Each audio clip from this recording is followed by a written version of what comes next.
आमी health care जे म्हणटा पळय it is one of the top most priorities for any there should be nothing higher than health care. आमी लोकांक कोणाक दुयेंस जाता कोणाक एक्सिडंट जाता कोण बरो ना खंय कितें ताका त्रास जाल्यार the first place is the hospital. In a place like district hospital going on without power is something unheard of. हेजे पयलीं म्हाका दिसना केन्ना जाल्लें. म्हाका खबर ना की तांकां कितें सर्विसींग करूंक ना तेंच्यांनी तें मेंटेनन्स करूंक ना कशें कितें इतलो वेळ ते काडपाक शकले ते. I am really not able to understand how the department functions like this. Electricity that is Delhi. I have asked the Secretary Health under his chairmanship to ask for inquiry. Internally, what was the issue? Then I can take it up with the Chief Minister and the government exactly what has happened.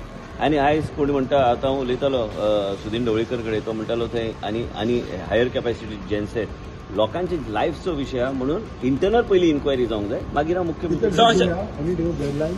अशें फुडें जावपाक जाय मागीर कितें करूया. जावंक न्ही जावपाक नाका म्हणून इन्क्वायरी केल्यार मागीर योग्य तरेचे ब्लॅक अँड व्हायट सगळे फुडें येता न्ही आनी योग्य ते निर्णय घेवंक शकता. Without anything in black and white how can I just make a statement तुम्ही फुडें रावल्या म्हणून तशें बरोबर मेडिकल सुपरिटेंडंटाक जस्टिफिकेशन सेक्रेटरी हेल्थ इन्क्वायरी करतलो पयर बी आमी इन्क्वायरी केल्या.